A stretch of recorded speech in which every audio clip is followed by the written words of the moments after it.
Hey everyone, Anthony Fantano here, internet's busiest music nerd.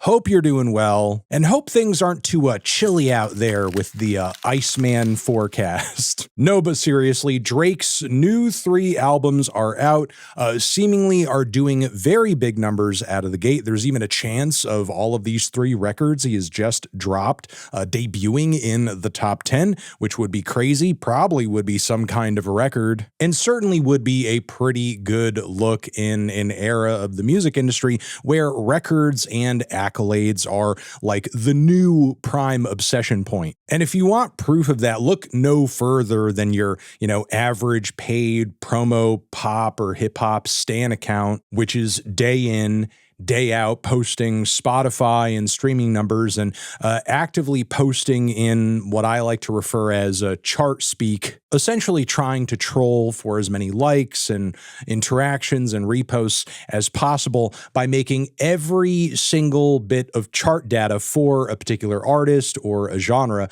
seem like it's like this massive, crazy feat. Like, holy crap, this artist just broke the streaming record for debut singles dropped on a Wednesday by women who are under the age of 25. Holy crap, this singer has the most Canadian top 10 placements for songs that are under 2 minutes long. Now, Spotify also tried to make a similar claim with regards to some music from ICEMAN, saying that Make Them Cry, the opening track on the new record, was the biggest debut a single track had seen in 2026. Now, when the final first week numbers and chart positions come in on Tuesday, no doubt that song is going to do really well. In fact, I think among most people, even Drake's biggest haters, his chart success this coming week is pretty much a guarantee. It's a sure bet. So when this claim originally came out, nobody was really questioning it. Well, nobody except the BTS fans who know the numbers of their favorite artists' songs and debuts and chart positions like the back of their hand, which is why they came with receipts saying, hey, wait a second, when it comes to first day numbers for a single or a single track, aren't the numbers behind the BTS song Swim actually higher? And it turns out they were actually correct. The K-pop fans, the BTS fans knew what was up. And Spotify, in a very, I think, dishonest and shady way, took to the internet to do a bit of an apology, walking that commentary back, but kind of like hit it as a reply under another tweet about Drake's first day streaming numbers. The initial streams review process was completed manually, resulting in streams from 2 different tracks being combined. Drake continues to hold the record for most streamed artist and album in a single day in 2026. We apologize for the error and have implemented updated review procedures to prevent similar issues in the future. So when I first saw this tweet and I saw a lot of people reacting to it, I will admit, and this is probably due to me being like really locked in with completing those Drake ICEMAN reviews, I didn't really think too much of it, but now that I have the time to like really sit down with it, this tweet is weird as fuck. Because not only does it not acknowledge or mention the artist and song that was accidentally dethroned in Spotify's original statement of Make Them Cry being the biggest debut for a track, it doesn't even mention the specific Drake song they miscalculated. It's like they're actively trying to sidestep the details of their fuck up so that people don't go digging finding more issues and problems. But still, even with what information is handed over in this post, there are some glaring issues. The biggest of them being, why is the process for calculating numbers and streams behind a single track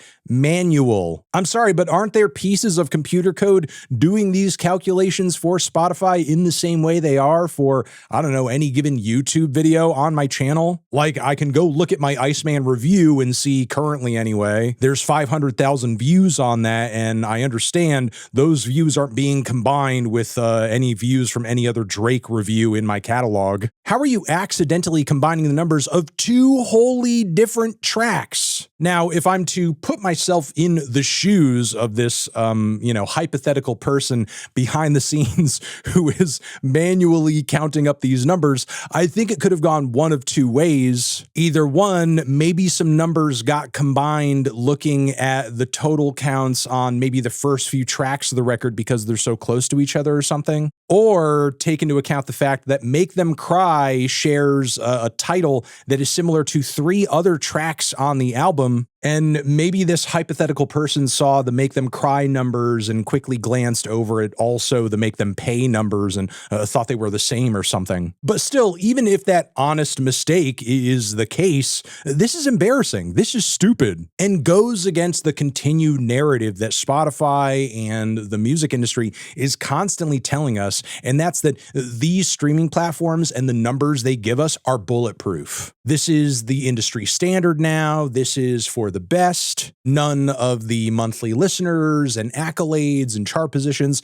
that you're seeing week to week are manipulated in any way. It's all the truth. When after this admission, it is very clearly not the truth, and the truth wouldn't have even come out if not for the BTS fans who called this bullshit. Like, the post here that Spotify did make barely acknowledged their fuck up and is so non-specific that you would either have to watch this video or read 2 other articles to get the full context of what the hell they're saying here. So if this is how little information they're willing to give out after such a massive miscalculation and misappropriation of an accolade, I would imagine they'd be even more tight-lipped if nobody actually managed to call them out. Now, of course, as a result of this apology, there has been a lot of speculation and I think very valid, warranted questions. However, personally, I don't know if I would go as far as to say this is like proof of any kind of like greater collusion between Spotify and Drake and so on and so forth. Because at the end of the day, in order for Spotify to be successful,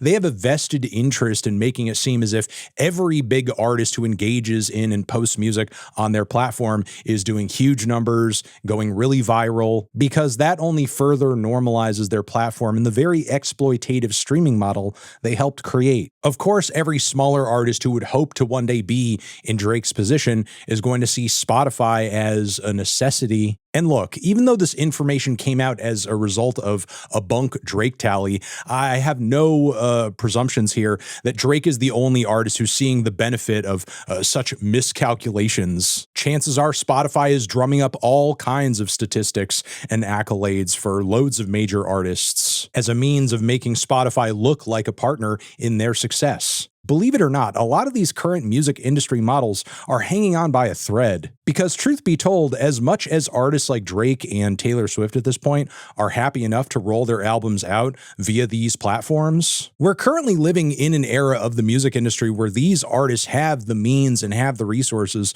to be able to release any project they want, however they want. Drake could invest $1 million tomorrow in releasing his next project on a fucking 8-track tape if he wanted. Or at the very least, he could even start his own website and sell and stream his records directly to his fans, especially if the rumor is true that this 3-album drop has allowed him to completely free himself of his deal from UMG. Now, of course, I don't think the likelihood of that is high because probably the streaming platforms and whatever label he might work with next will make the deal so sweet, it'll be hard to say no. Like for Drake, at the end of the day, numbers and money talks. He's a numbers guy. But the validity of this system would completely fall apart if Drake and every artist who was on his level of visibility suddenly rejected what Spotify and these other platforms are doing and just sidestepped them and began releasing music out of their system. And this is also without mentioning another problem that looms large over Spotify and continues to really go unacknowledged, unfixed. And that's the botting, something we know is happening every day. Countless chart-topping artists are benefiting from it all the time. We even had Young Thug on a jail call that leaked, admitting to botting Gunna's album to make it go #1. It's still very obviously a thing that is happening, but Spotify won't do anything about it. Most likely because acknowledging the biggest culprits in the game would